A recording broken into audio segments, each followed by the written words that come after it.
She was born with a dragon's mark. Now the kingdom wants her dead. But her father will burn the world to protect her.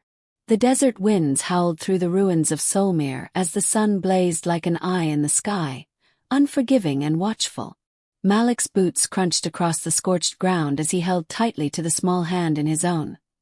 His daughter Amara, barely 9, her wide eyes trying to take in a world she'd only heard about in bedtime stories. Behind them, the ground rumbled softly. A shadow passed over the broken stones. "They're getting closer," Amara whispered, glancing upward. "He's coming." Malik looked up and saw it, the impossible. A creature from legend. A dragon with scales the color of moonlit steel and eyes like glowing sapphires. The people behind them murmured in awe, fear, and something else, hope. It hadn't always been like this. Just 3 days ago, Malik had been a former soldier scraping a living in the outer slums of Kale. War had changed him, left scars on his skin and deeper ones on his soul. He had sworn off fighting until the sky cracked open. It happened the morning of the eclipse. Amara had cried out in her sleep, clutching her chest. When Malik ran to her side, he saw it, a glowing mark above her heart, a spiral surrounded by tiny runes. The ancient mark of the chosen child. The same mark the prophets wrote about. The child who could call the dragons. The one who could restore the balance. But with that mark came danger. The king's soldiers were the first to arrive, demanding the child. Malik refused. Then came the bounty hunters, the mercenaries, the cultists in white. All wanted Amara, for power, for sacrifice, for control. That's when the dragon came. He hadn't spoken, not in words. But when he landed outside their crumbling home, his great head lowered and eyes locked with Amara's, it was clear. He was here for her. Not to harm but to protect. To guide. Malik didn't trust dragons. He didn't trust anyone. But Amara had placed her hand on the beast's snout and whispered, "I remember you." She didn't remember the orphanage. She didn't remember her real parents. But she remembered the dragon. So now here they were, running. The capital city had descended into chaos. News of the chosen child had spread. The king had offered a kingdom to anyone who could bring her to him. But Malik had made a vow the day he adopted Amara from the fire-scarred orphanage. She would be safe. She would have a future. Even if he had to walk through fire again. "Where are we going, Baba?"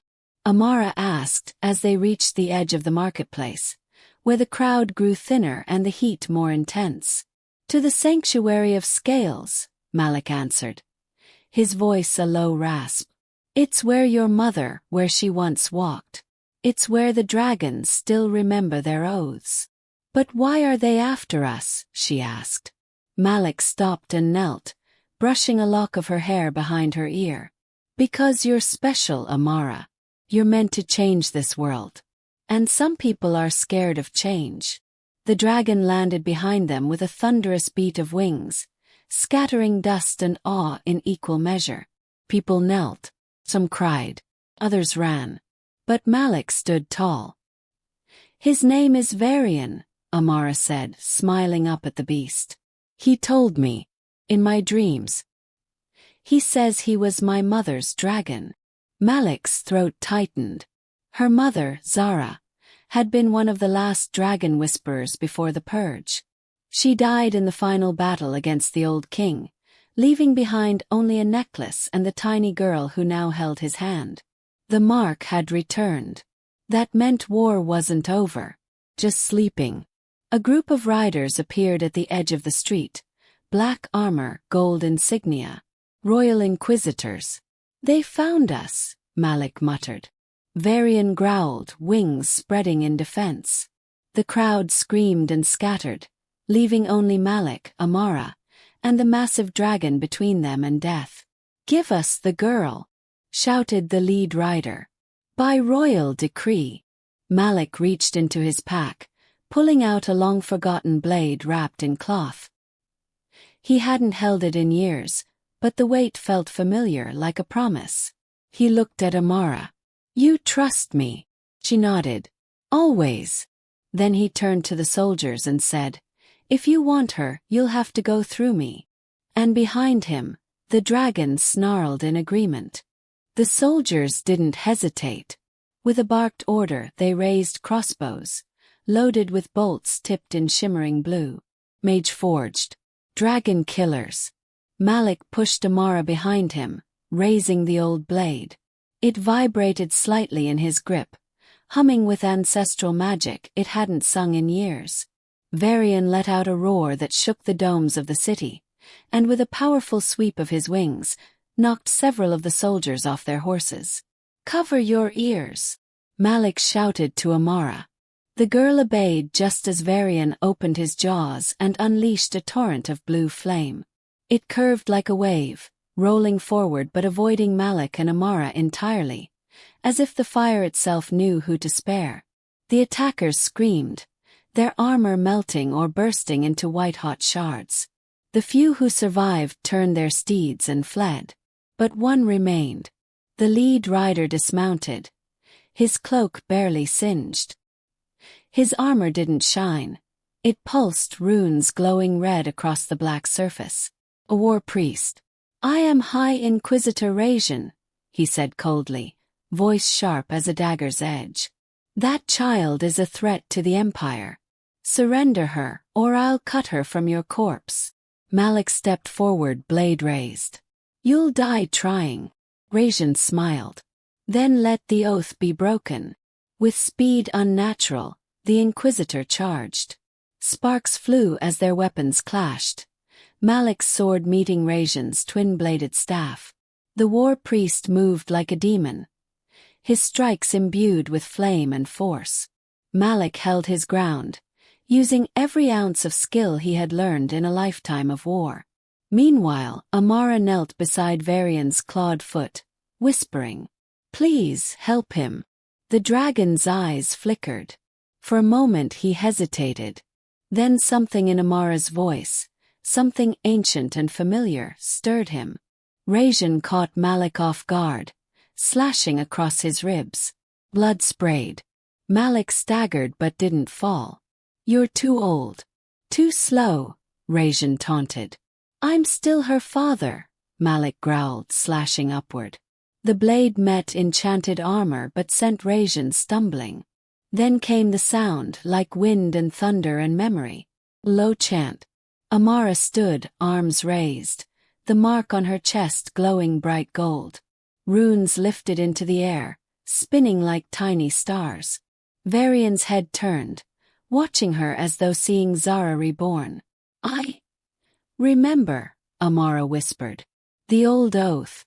The bond between blood and flame." Rajan froze. "She's awakening." The light from her mark exploded in a pulse that knocked everyone to their knees. Even Varian let out a grunt of surprise. Malik, dazed, looked up and saw the air shimmering around Amara, like the fabric of the world was bending to her will. "She's not just the chosen," he gasped. "She's the catalyst." Rajan recovered, screaming an incantation.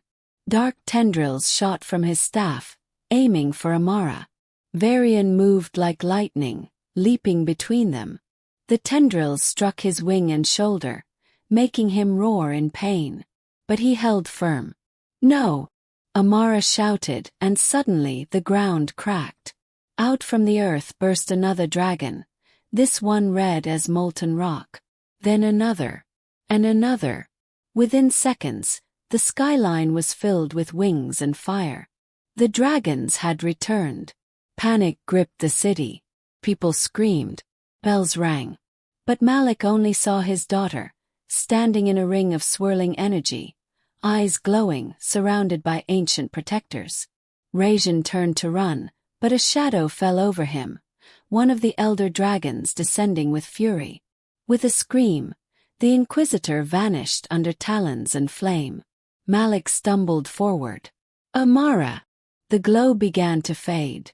She turned to him, tears in her eyes, but she was smiling. "I called them," she said. "They heard me."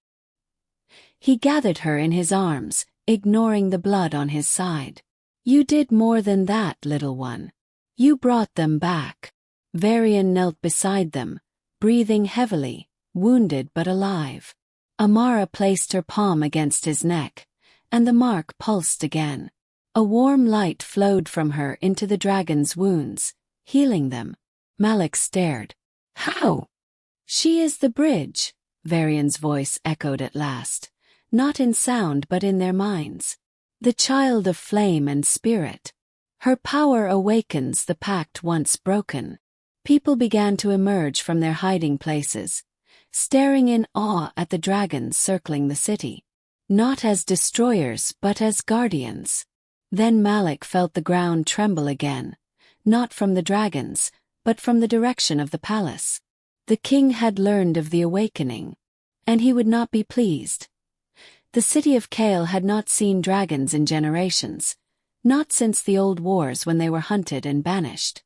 Now they flew overhead like omens, wings stretched across the sky, fire trailing behind them in sweeping arcs. But their flames brought no destruction. Not yet. From the highest tower of the palace, King Varian watched the spectacle unfold, his jaw clenched and eyes stormy. "She awakened them," he whispered, voice trembling with more fear than anger. "The prophecy. It's real." Behind him, his sorcerer general, Velker, stepped forward. "We should act now. Send the Skyguard. Burn the slums if we must." The king turned sharply. "Fool! You cannot fight fire with whispers and blades. We need something ancient. Something stronger." Velker frowned. "The vault." Varian nodded. "Open it. Release the sleeper." In the city below, Malik, Amara, and Varian stood on a temple rooftop. The dragons had landed across the plazas, perching on domes and terraces, silent but alert. The people no longer fled, they gathered. Waited. "She is the one," an old woman whispered among the crowd. "The dragon-heart child. She must fulfill the pact," said another. "The old oath must be renewed." Amara clung to Malik's side, her small hand in his as if anchoring herself to something familiar amidst the chaos. Her mark still glowed faintly. "I don't understand what they want from me," she said softly. "I didn't ask for this." Malik knelt and looked her in the eyes. "You don't need to understand everything now. You just need to be brave. Like your mother." Amara's lip quivered. Was she scared too? Yes. But she still stood up when the world asked her to. Varian lowered his massive head. "The pact is ancient, forged between the dragon lords and humankind. It was broken when greed poisoned kings and turned dragons into enemies. But Amara, she is the vessel of renewal. Through her, the oath can live again." Suddenly the sky darkened, not from clouds but from a single presence. Something enormous, winged and black as obsidian, tore through the heavens. It shrieked like a storm-given voice. People screamed. Dragons reared back. Varian's voice rumbled with dread. "No!" They released the sleeper. From the palace gates came a dark procession. Armored guards flanked the king, who rode in a chariot of steel pulled by horned beasts. Above him the sleeper circled. It was not a true dragon. It was twisted, cursed, a chimera of bone and fire, summoned from the vault where the ancients had locked it away. Varian's voice echoed magically through the city. "You call yourselves the chosen. You call that child a savior. She will bring only fire and ruin. Give her to me, or I will unleash the full wrath of the sleeper." Gasps rose from the crowd. Some turned to Malik, to Amara, unsure what to believe. Amara stepped forward, her voice barely more than a whisper, but somehow it carried. "I don't want to fight. I want peace. I want the dragons to return. Not as weapons but as guardians." Varian laughed. "Naive little girl. The world is ruled by power, not hope." Malik stood beside her, raising his voice. "Power without love is rot. and your kingdom has already begun to decay. The sleeper swooped down, shrieking, aiming straight for Amara. Varian launched himself into the sky to meet it. The two titans clashed midair, claws and flame colliding. The other dragons joined Varian, circling and attacking in formation, but the sleeper thrashed with unnatural strength. One of the red dragons screamed and fell from the sky, crashing into a nearby spire. Malik turned to Amara. You can stop this. You called them before. Can you do it again? But more. Connect them. Amara closed her eyes. Her mark flared golden. A wind whipped around her as she began to speak in a language she didn't understand, but her soul remembered. One by one, the dragons heard her call. A golden thread of light linked them in the sky, weaving through their wings, eyes and hearts. Even Varian, locked in combat with the sleeper, paused for a moment as the bond flowed through him. Now! Malik shouted. Varian roared, flame bursting from his chest. It wasn't fire, it was light. Purifying, ancient, bright enough to burn shadows. The other dragons added theirs, and together, they engulfed the sleeper in a radiant storm. The cursed beast howled, twisted in agony, then finally shattered into fragments of obsidian that rained down like black snow. The people stared in stunned silence. Varian screamed from his chariot. You fools! You've doomed yourselves. He raised his scepter, dark magic swirling. But this time the people didn't run. They stepped forward. Even the city guards paused. A child stood against a king. And the city stood with her. King Varian stood in his chariot, eyes bloodshot with fury, magic crackling from the black scepter clenched in his fists. He saw his army falter, saw the crowds forming a wall of flesh between him and the girl. It was unthinkable, unforgivable. They would choose a child over their king, he hissed. Velker, his sorcerer general, leaned in close. You still hold the flame of dominion. Unleash it now before the dragons gather again. Burn the city if you must. A dead realm is better than a disobedient one. But Varian did not respond. His eyes were locked on Amara. The girl stood beside her father, barefoot on broken cobblestones, her simple dress stained with ash and blood. Yet she did not waver. Her hand was raised to the sky, where the last strands of golden light still shimmered, residue of the bond she just forged among the dragons. Behind her, Varian circled, wounded but vigilant, his wings outstretched in protective defiance. Malik stepped forward. It's over, Varian. You've lost. The king's laugh was hollow. Lost? No. No, I haven't lost. You've only awakened what you were never meant to disturb. He raised the scepter. The clouds above twisted into a vortex, darkening as red lightning cracked the heavens. Watch now, Dragonheart. Watch as I summon the true flame, the flame of finality. From the storm, a column of fire struck the scepter. Energy pulsed from it in a ripple that shattered windows and flattened trees. The earth groaned as ancient magic, buried and forbidden, surged back into the world. Fall back! Malik shouted, shielding Amara with his body. But the girl stepped forward. No more running, she said softly. The mark on her chest pulsed like a heartbeat, then burst into light that met the king's red storm with its own radiance. Golden and warm, not destructive but shielding.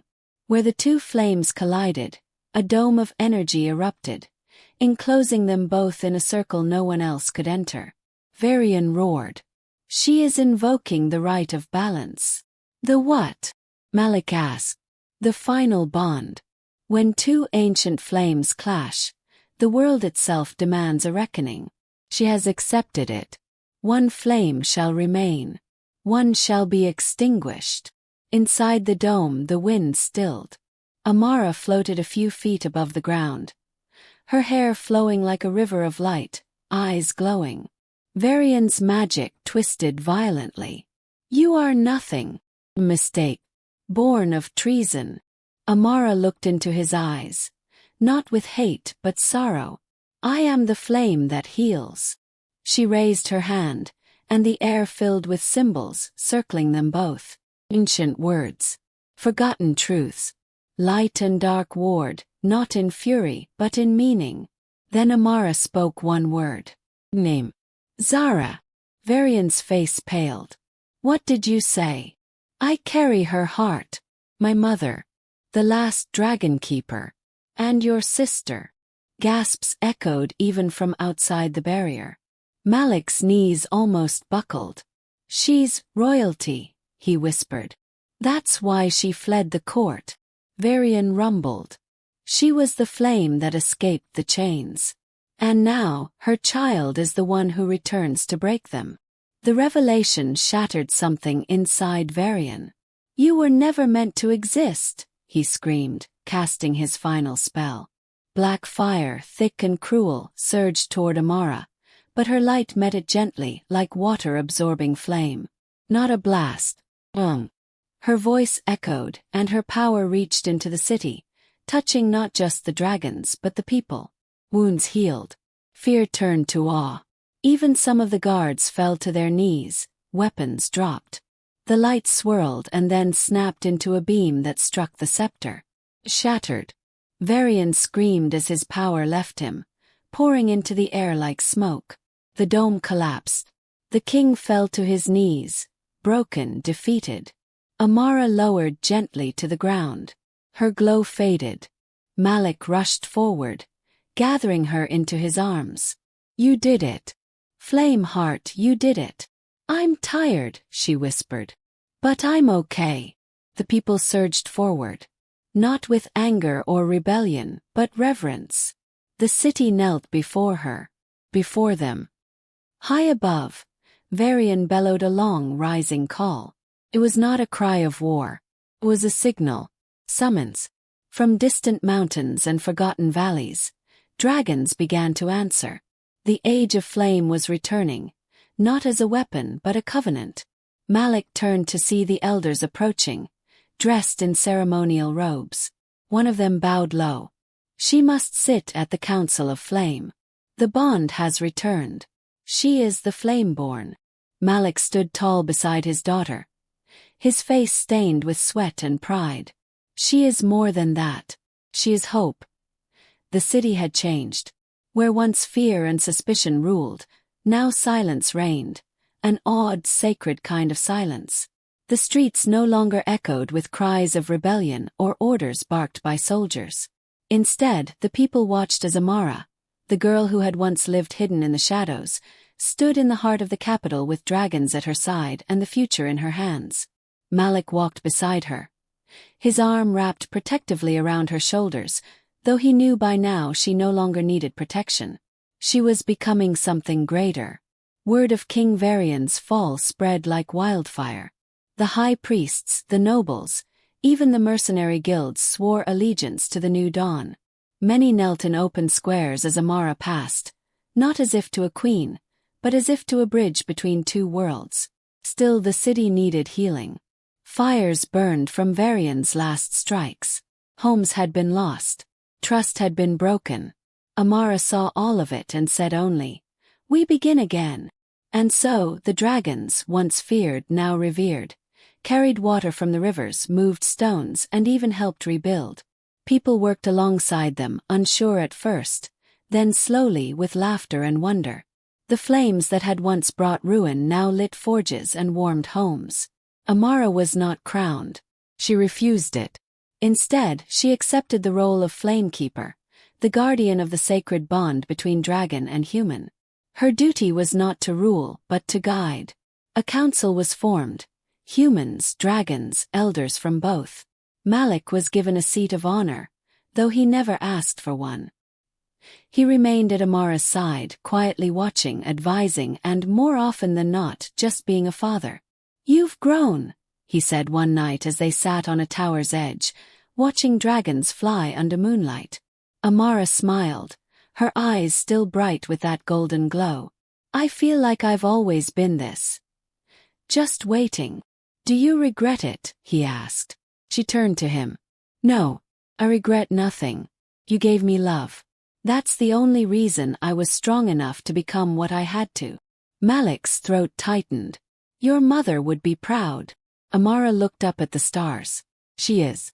Feel her sometimes. In dreams. In fire. In Varian's breath. They sat in silence for a while, until a quiet whoosh of air announced Varian's descent. The great dragon landed beside them. It is time. Amara nodded. For the final rite.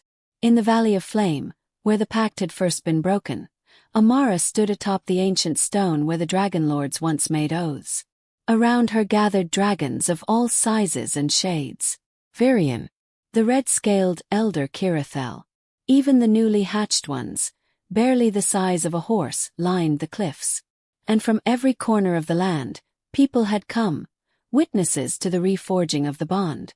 Malik stood behind her, his hand gripping the hilt of his old sword. Not as a warrior now, but as witness, protector, and father. Amara raised both arms. Her voice rang out strong and pure. By flame and blood we return. By the oath once broken we renew. Let dragon and human walk not in fear, but in firelight. Let this world burn, only with hope. A great burst of golden light erupted from her chest and flowed outward, touching every dragon, every human. It was not magic in the old sense. It was a memory restored. Bond reborn. When the light faded, Amara fell to her knees, drained. Malik rushed forward and caught her in his arms. Easy now, he said softly. She looked up at him, a tired smile on her lips. It's done. He nodded. Yes, you did it. You kept the oath. The crowd broke into cheers. Dragons roared in unison, a sound that made the skies tremble, not with fear but with joy. Later the people celebrated beneath open skies. Music played. Old songs were sung. And in the warmth of a dragon-lit night, hope danced once more. Amara stood in a quiet corner, watching it all. Malik joined her. His face lined with age and battle, but soft with peace. What happens now? He asked. We live, she said. We build. We protect. And we teach them that the fire inside us is not meant to destroy, but to light the way. He kissed her forehead. Your mother would say the same. Amara closed her eyes and whispered into the wind. Thank you, Mama. For everything. Overhead, Varian soared one last time. His wings casting long shadows over a world no longer broken. And beneath his flight, a father and his daughter watched the stars together, bound by love, oath, and fire.